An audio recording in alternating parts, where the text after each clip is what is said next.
ನಮಸ್ಕಾರ ಸ್ನೇಹಿತರೆ, ಮಾನಸಿಕ ಶಾಂತಿ ಬೇಕೇ? ಹಾಗಾದರೆ ಈ ಕೆಲಸಗಳನ್ನು ಮಾಡಿ. ಹಾಗಾದರೆ ಅವು ಯಾವ ಕೆಲಸ ಅಂತ ನೀವು ತಿಳ್ಕೊಬೇಕಾದ್ರೆ ಈ ವಿಡಿಯೋನ ಎಂಡ್ವರೆಗೂ ಸ್ಕಿಪ್ ಮಾಡದೆ ನೋಡಿ.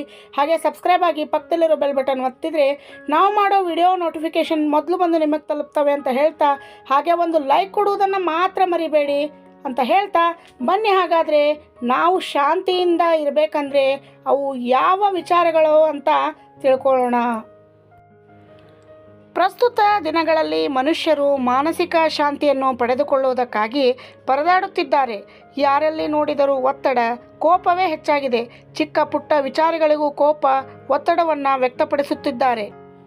ಇಂತಹ ಪರಿಸ್ಥಿತಿಯಲ್ಲಿ ಮನಸ್ಸನ್ನು ಶಾಂತವಾಗಿಟ್ಟುಕೊಳ್ಳುವುದು ತುಂಬಾ ಮುಖ್ಯ.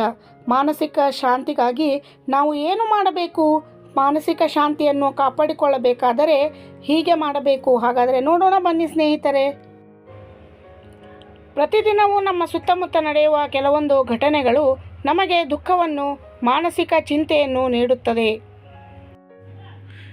ಇಂತಹ ಘಟನೆಗಳನ್ನು ನೋಡಿ ನಮ್ಮ ಮನಸ್ಸು ಕೆಲವೊಮ್ಮೆ ದುಃಖಕ್ಕೆ ಒಳಗಾಗುತ್ತದೆ. ಇನ್ನು ಕೆಲವೊಂದು ಘಟನೆಗಳು ಅಥವಾ ವಿಚಾರಗಳು ನಮ್ಮ ಕಣ್ಣಿಂದ ದೂರ ಹೋದರೂ ಅದರಿಂದಾಗುವ ನೋವು ಸದಾ ನಮ್ಮ ಮನಸ್ಸಿನಲ್ಲಿ ಉಳಿದುಕೊಳ್ಳುತ್ತದೆ.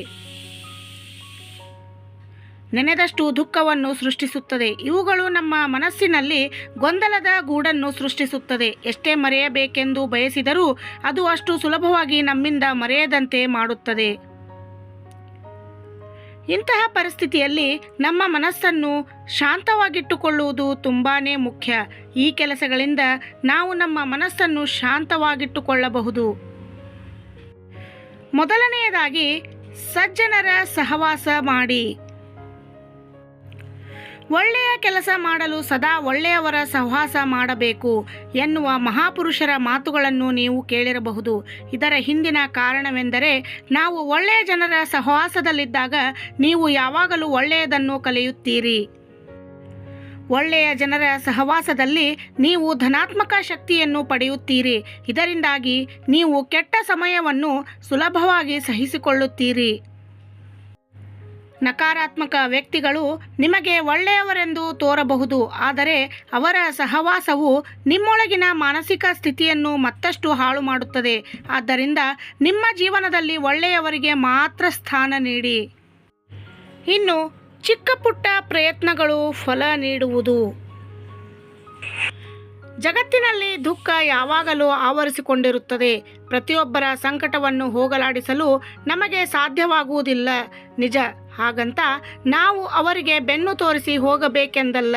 ಒಬ್ಬ ವ್ಯಕ್ತಿ ಹಸು, ನಾಯಿ ಅಥವಾ ಇತರ ಪ್ರಾಣಿಗಳು ಹಸಿದಿದ್ದರೆ ನಾವು ಅವುಗಳಿಗೆ ಆಹಾರವನ್ನು ನೀಡಬಹುದು, ಅಥವಾ ಅವುಗಳು ಸಂಕಷ್ಟದಲ್ಲಿದ್ದಾಗ ಸಹಾಯ ಮಾಡಬಹುದು. ಇದು ಖಂಡಿತವಾಗಿಯೂ ಪ್ರಪಂಚದಿಂದ ಹಸಿವನ್ನು ತೊಡೆದು ಹಾಕುವುದಿಲ್ಲ, ಆದರೆ ನಮ್ಮ ಈ ಸಣ್ಣ ಪ್ರಯತ್ನವು ಇನ್ನಿತರ ಜನರನ್ನು ಒಳ್ಳೆಯದನ್ನು ಮಾಡಲು ಪ್ರೋತ್ಸಾಹಿಸುತ್ತದೆ. ಹಾಗೆಯೇ ದುಃಖದಲ್ಲಿ ಮುಳುಗಿರುವ ವ್ಯಕ್ತಿಯ ದುಃಖವನ್ನು ನಿವಾರಿಸಲು ಸಾಧ್ಯವಾಗದೇ ಇದ್ದರೂ ಆತನೊಂದಿಗೆ ಮಾತನಾಡುವ ಮೂಲಕ ಆತನ ಮನಸ್ಸಿನ ಭಾರವನ್ನು ಹಗುರಗೊಳಿಸಬಹುದು.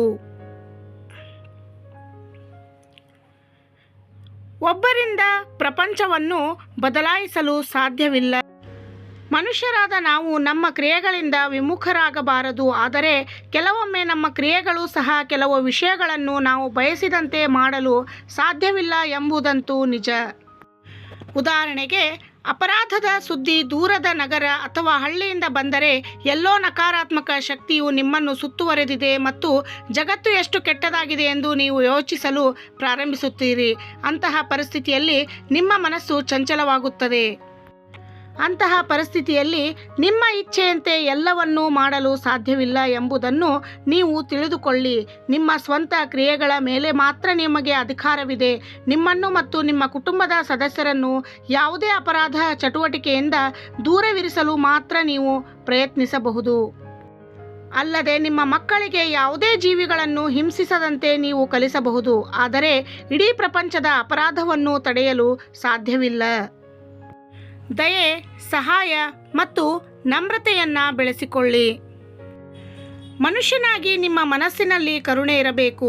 ವ್ಯಕ್ತಿಯ ಪರಿಸ್ಥಿತಿಗಳು ಎಷ್ಟೇ ಕೆಟ್ಟದಾಗಿದ್ದರೂ ಅವರನ್ನು ಎಂದಿಗೂ ನಿಂದಿಸಬೇಡಿ, ಆದರೆ ಅವರಿಗೆ ಸಹಾಯ ಮಾಡಲು ಪ್ರಯತ್ನಿಸಿ. ಉದಾಹರಣೆಗೆ, ಭಿಕ್ಷಾಟನೆ ಮಾಡುವಾಗ ನೀವು ಚಿಕ್ಕ ಮಗುವಿಗೆ ತಿನ್ನಲು ಏನಾದರೂ ನೀಡಲು ಸಾಧ್ಯವಾಗದಿದ್ದರೆ ಅವರನ್ನು ಹೆದರಿಸಲು ಅಥವಾ ನಿಂದಿಸಲು ಹೋಗಬೇಡಿ. ಅವರ ಜೀವನವನ್ನು ಬದಲಾಯಿಸಲು ಬಯಸಿದರೆ ಮೊದಲ ನಮ್ರತೆಯಿಂದ ವರ್ತಿಸಿ. ಇದು ನಿಮಗೆ ಒಳಗಿನಿಂದ ಒಳ್ಳೆಯ ಭಾವನೆಯನ್ನು ಸೃಷ್ಟಿ ಮಾಡುತ್ತದೆ. ಕುಟುಂಬದೊಂದಿಗೆ ಭಾವನಾತ್ಮಕವಾಗಿರಿ. ಎಲ್ಲ ಕುಟುಂಬದ ಸದಸ್ಯರು ವಿಭಿನ್ನ ವ್ಯಕ್ತಿಗಳನ್ನು ಹೊಂದಿರುತ್ತಾರೆ. ಅಂತಹ ಪರಿಸ್ಥಿತಿಯಲ್ಲಿ ಕೆಲವೊಮ್ಮೆ ಕೆಲವು ವಿಷಯಗಳಲ್ಲಿ ಕುಟುಂಬದೊಂದಿಗೆ ಭಿನ್ನಾಭಿಪ್ರಾಯಗಳು ಸೃಷ್ಟಿಯಾಗಬಹುದು. ಅದರಿಂದ ದೂರವಿರಲು ಪ್ರಯತ್ನಿಸಬೇಡಿ. ಭಿನ್ನಾಭಿಪ್ರಾಯಗಳನ್ನು ದೂರ ಮಾಡಿಕೊಳ್ಳಲು ಪ್ರಯತ್ನಿಸಬೇಡಿ. ಹೀಗೆ ಮಾಡುವುದರಿಂದ ನಿಮ್ಮೊಳಗಿನ ಒಳ್ಳೆಯ ವ್ಯಕ್ತಿತ್ವ ಮತ್ತಷ್ಟು ವೃದ್ಧಿಯಾಗುತ್ತದೆ. ಅಂತಹ ಪರಿಸ್ಥಿತಿಯಲ್ಲಿ ಕುಟುಂಬದೊಂದಿಗೆ ಸಂಪರ್ಕದಲ್ಲಿರುವುದು ಮತ್ತು ಕುಟುಂಬಕ್ಕಾಗಿ ಸಮಯವನ್ನು ವಿನಿಯೋಗಿಸುವುದು ಮುಖ್ಯವಾಗಿದೆ. ಇದು ನಿಮಗೆ ಧನಾತ್ಮಕ ಶಕ್ತಿಯನ್ನು ನೀಡುತ್ತದೆ. ನೋಡಿದ್ರಲ್ಲ ಸ್ನೇಹಿತರೆ, ಶಾಂತಿ ಮತ್ತು ನೆಮ್ಮದಿ ಬೇಕಾದರೆ ನಮ್ಮ ಜೀವನದಲ್ಲಿ ಯಾವ ಅಂಶಗಳನ್ನು ಅಳವಡಿಸಿಕೊಳ್ಳಬೇಕು ಎಂಬ ಮಾಹಿತಿ ನಿಮಗೆಲ್ಲರಿಗೂ ಇಷ್ಟ ಆಯಿತು ಅಂತ ಭಾವಿಸ್ತೀನಿ. ಇಷ್ಟ ಆಗಿದ್ದರೆ ಒಂದು ಲೈಕ್ ಕೊಡೋದರ ಮೂಲಕ ಸಬ್ಸ್ಕ್ರೈಬ್ ಆಗಿ. ನೀವು ಸಬ್ಸ್ಕ್ರೈಬ್ ಆಗಿ ಬೆಲ್ ಬಟನ್ ಒತ್ತುವುದರಿಂದ ನಾವು ಮಾಡುವ ವಿಡಿಯೋ ನೋಟಿಫಿಕೇಷನ್ ಮೊದಲು ಬಂದು ನಿಮಗೆ ತಲುಪ್ತವೆ ಅಂತ ಹೇಳ್ತಾ, ಮತ್ತೆ ಇಂತಹ ಇನ್ನೂ ಹೆಚ್ಚು ಮಾಹಿತಿಗಳನ್ನು ನಿಮ್ಮ ಮುಂದೆ ತರೋದಕ್ಕೆ ಪ್ರಯತ್ನ ಮಾಡ್ತೀನಿ ಸ್ನೇಹಿತರೆ. ಅಲ್ಲಿವರೆಗೂ ಧನ್ಯವಾದಗಳು.